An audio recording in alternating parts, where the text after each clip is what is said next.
Well, we're still focusing on this Dapchi girl's abduction and return. As you may have seen, the Minister of Information giving some explanation about what went down. This morning, we have Mr. Oyebode, who is a professor of international law at the University of Lagos, with us this morning. Thank you for coming on, Prof. Thank you very much. Well, many have been trying to make sense of the narrative out there concerning the circumstances under which the girls were returned, much as they also look at how they were kidnapped in the first place on the one hand. But what do you make of the explanation which you've heard previously, even the one you just heard? Well, when the incident occurred, I was interviewed by a network, and I said I saw the Dapchi kidnap as a deja vu. We've been here before, 4 years ago with Chibok. So it was sad commentary on Nigeria as a nation state, and the global networks have made heavy weather of our incompetence, as if we are unable to manage ourselves. So it was with a sense of relief that I got the news that the girls were back, -5 that were missing in action, and one hapless Christian girl that was being coerced to change her religion. So I don't think the government should beat its chest for a job well done. In fact, it underscores the credibility gap that the government experiences among Nigerians generally. It seems that the Buhari government does not enjoy tremendous credibility. People, of course, have been falling over themselves to celebrate the government for promises kept and what have you. But when you watch the international media, as some of us do, it's not a happy day for Nigeria. We are relieved that the girls are back. But Nigeria has to get its act together. There's a security challenge throughout this country, and not just the kidnap of school children. I'm talking of the murderous Fulani herdsmen, the havoc they've been perpetrating all over the place. And so it's stretching credulity so wide to say that Nigerians are massively supporting this government. I think the government has a problem, and it should be well advised to own up to it and do the needful. It has just less than a year to face the electorate.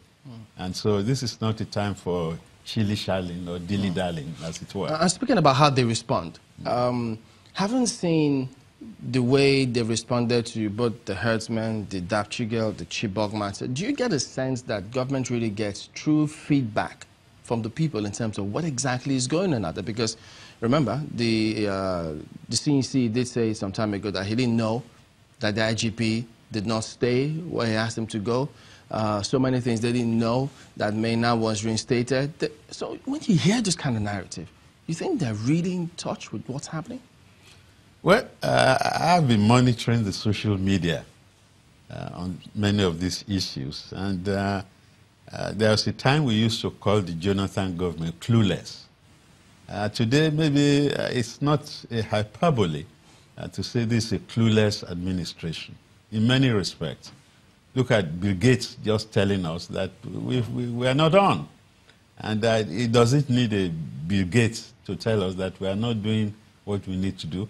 I agree with you, there is a gap in terms of feedback. I don't know what the NOA is doing.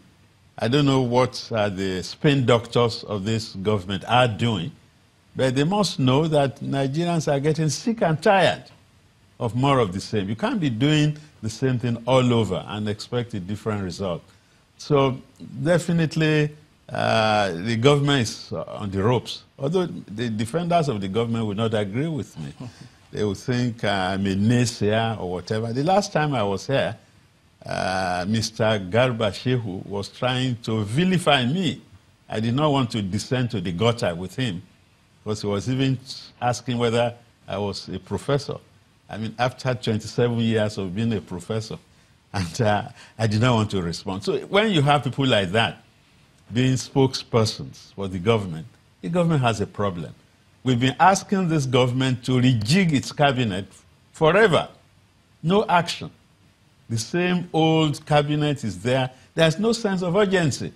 It seems they are taking the country for granted. And I don't believe, I know the PDP is bad news, but then it should not make the government sit idly by and allow the unspeakable to happen.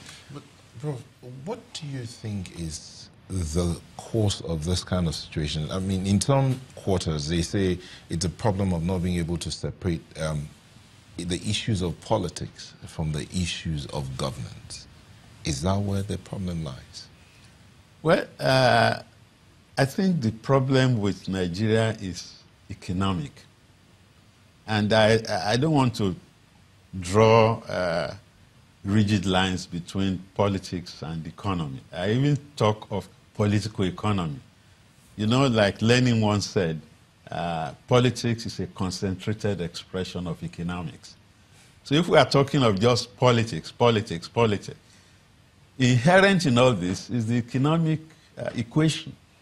The economy, despite all the things we are hearing, is not on a rebound, okay? And if people are assured of 3 meals, whether square or round, daily, and they have a living wage, and they have Medicare, the kids have education, the basic needs of the people are met, I think we will have less of the tension. And the problematic of Nigeria, in my view, is more economic than political. So, as I said, why does Nigeria need tutorial lessons from others about how to manage our affairs? Nigeria is a damn important country. We still tout the statement that we're Africa's largest economy. I don't know what that means to the ordinary man on the streets. So quite sincerely, your point is well taken. We emphasize matters of power, who is in charge, who calls the shots, which is more politics.